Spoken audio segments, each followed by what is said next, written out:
Above Life's Turmoil by James Allen. Narrated by Andrew. In this 1-minute summary production, created for research, study, and discussion purposes.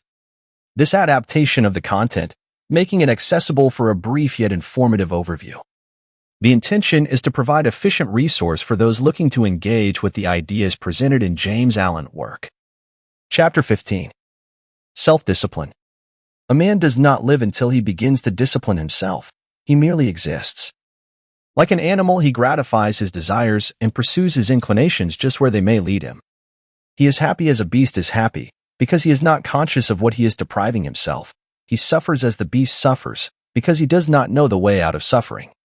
He does not intelligently reflect upon life, and lives in a series of sensations, longings, and confused memories which are unrelated to any central idea or principle. A man whose inner life is so ungoverned and chaotic must necessarily manifest this confusion in the visible conditions of his outer life in the world. And though for a time, running with the stream of his desires, he may draw to himself a more or less large share of the outer necessities and comforts of life, he never achieves any real success nor accomplishes any real good, and sooner or later worldly failure and disaster are inevitable.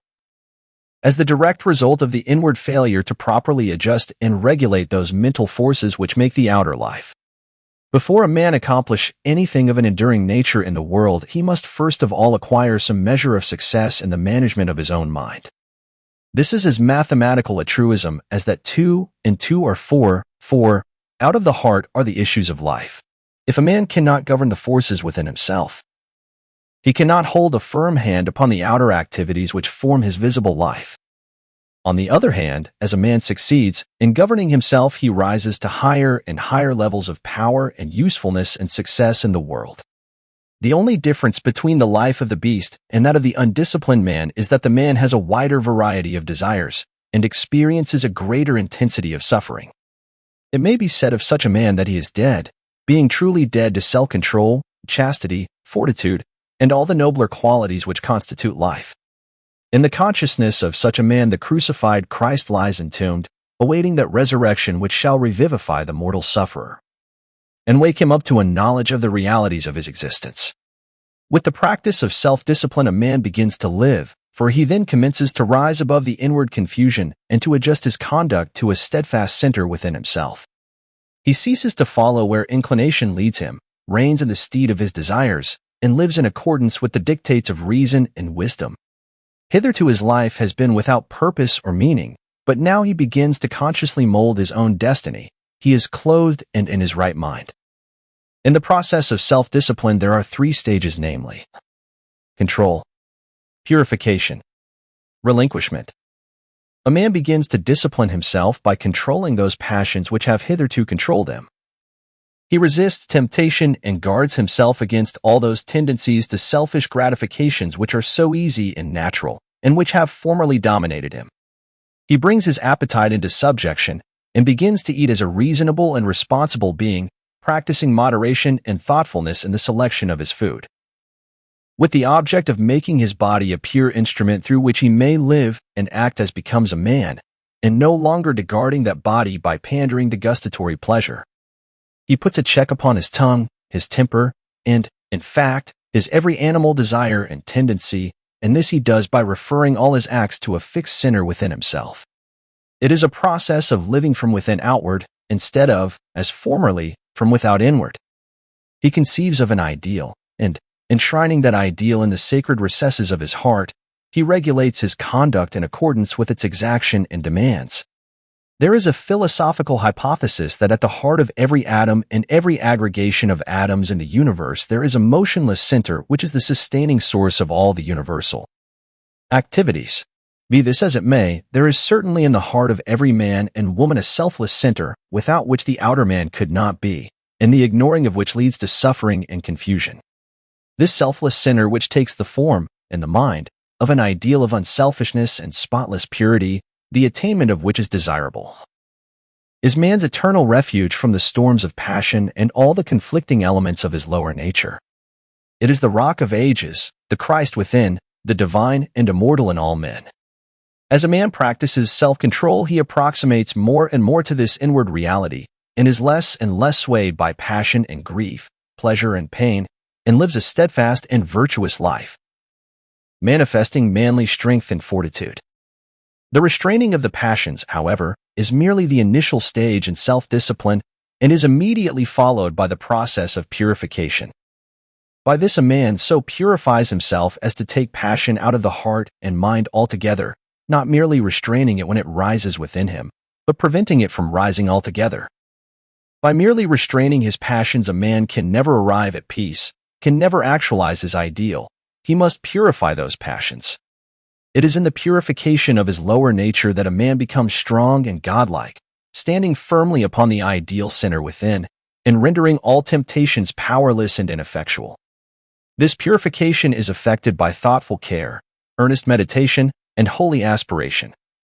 And as success is achieved, confusion of mind and life pass away, and calmness of mind and spiritualized conduct ensure.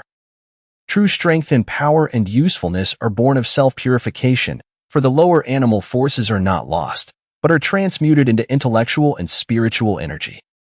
The pure life is a life of conservation of energy. The impure life is a life of dissipation of energy.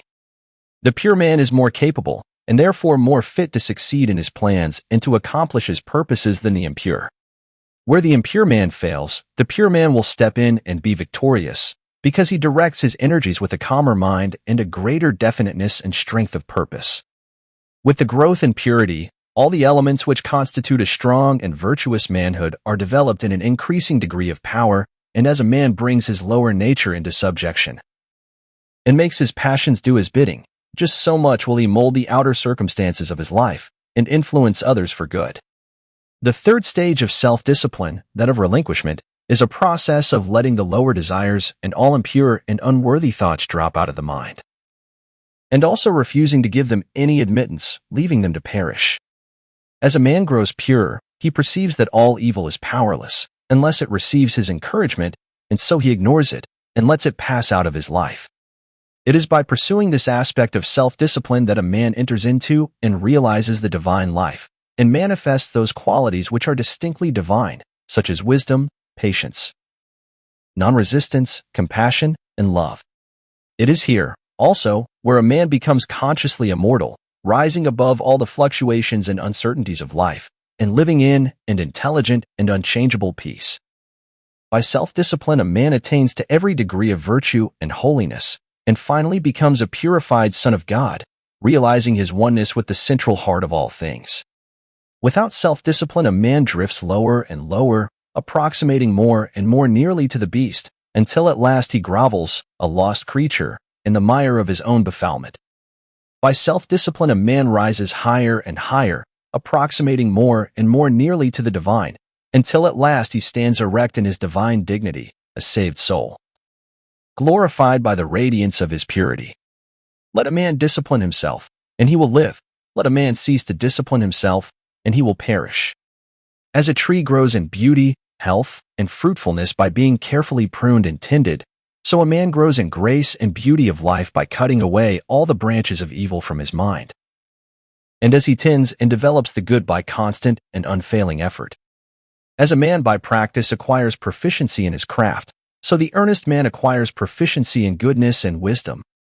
Men shrink from self-discipline because in its early stages it is painful and repellent, and the yielding to desire is, at first, sweet and inviting. But the end of desire is darkness and unrest, whereas the fruits of discipline are immortality and peace.